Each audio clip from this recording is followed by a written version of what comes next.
I've chosen 5 people to interview that fit in with my target audience demographic. Which gender do you think this magazine is catered towards and why? I think the magazine is more directed towards females because it's got a very pink theme to it and it's got a female on the front, so it's just more targeted at them because that's what you'd normally see on a magazine. I think it's catered towards female because the colours are very feminine and there are a lot of pictures of women on it. This magazine's catered towards females because of the colours used, like pink and purples. I think this magazine is targeted towards females because of like the use of pink varied throughout. Yeah, I think it's females too because predominantly there is females on each of the contents page, the front cover and the page spread. Which age bracket do you think this magazine is targeted towards and why? So it's targeted towards 15 to 19-year-olds because it's got a teenage girl on the front and teenage girls tend to relate to people more their age, and during that time period of your life you tend to listen to more music. I think the target audience is 16 to 18 because there's a lot of young people featured on the magazine. The age bracket for this magazine is targeted towards is 16 to 25 because of the cheap price and young people need to save money. I think this is like towards like 16 and plus because like she looks very like mature in the contents page and double page spread.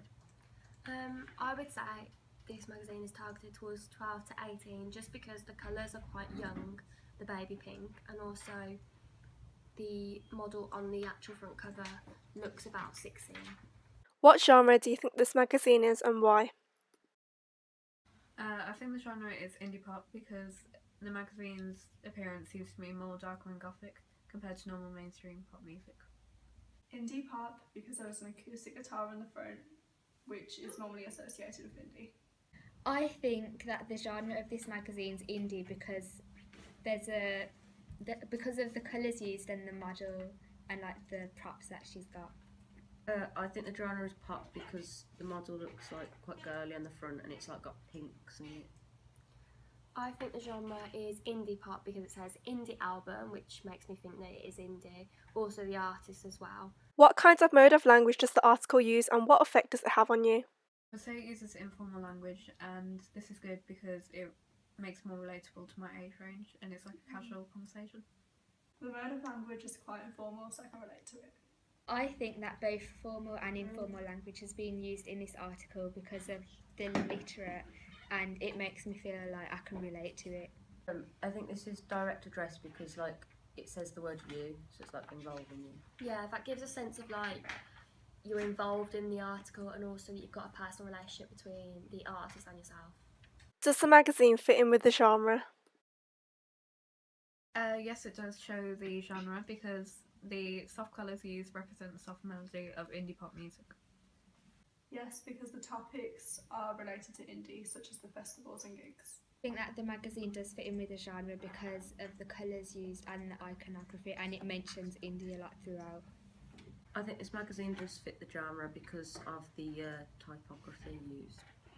I think it does as well because of the images used. Does the front cover stereotype young people and how so? The stereotypes young people as it shows they're quite moody as the artists have brooding expressions. That they are loud and rebellious because one of the images shows a woman screaming next to some graffiti. Stereotypes young people as it represents them as being preppy. I think it does stereotype young people because the model on the front, like having a lollipop, shows like rebellious and playful. I think that the teenagers are moody on the front cover, on the secondary image, and that reflects the moods of teenagers. What social class do you think the contents page represents? I think it represents the middle class because it features young people who aren't wearing branded clothing.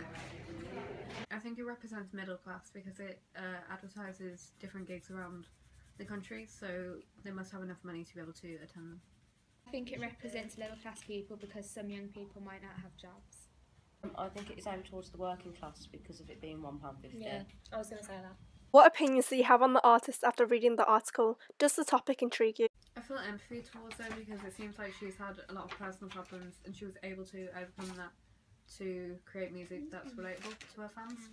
The topic does intrigue me because it's about how she started at the bottom, which is quite inspirational. I think that the artist is really admirable because it shows that she's a changed person. I think that the artist is very determined, especially after having like a bad background, to be successful. I think she's quite like a good role model for teenagers because it shows all her mistakes and like how she became successful again. Is there any particular ethnicity that you think is associated with this magazine and why? I think every ethnicity is really associated with it because it's quite mixed and it uses people from different races and I don't think it represents a specific ethnicity because there are a lot of different people of different backgrounds portrayed on it. I think that the magazine is targeted towards a mixed ethnicity of people because it doesn't follow a stereotype of a certain type. I don't think it like aims towards any particular ethnicity. Yeah, I only think that there's Asian and white people on there, and that's good mix. Covers everything. Judging by the front cover, what occupation of people do you think will buy this magazine? I think they would have part-time jobs because they're students and gigs aren't really that expensive, so they'd be able to afford it. Part-time because the audience is quite young. I think that the occupation of the audience would be part-time because they'd have time to go to gigs. I think it's like part-time people because of the price. I think part-time as well because they're all young adults who may have a job. In what way does the article stereotype young people? It stereotypes young people because it shows they're quite problematic and rebellious, and Ainsley seems to have had a rough childhood. I think the article stereotypes young people as carefree. I think that the article stereotypes young people because it mentions that they do drugs and drink alcohol. I feel like the article stereotypes like young people in a way that they can like redeem themselves, and that if they are in like trouble or anything, they can make it better and like I don't know. I agree. It portrays people as alcoholics, young people. What type of lifestyle do you think the contents page represents? I think the lifestyle it represents is people who like listening to, downloading and buying music because it shows a lot of playlists on the contents page. I think they like to go to concerts. I think that they like to go and buy music because it mentions album charts. This contents page represents people that like going to gigs. Also that they like playing instruments as well.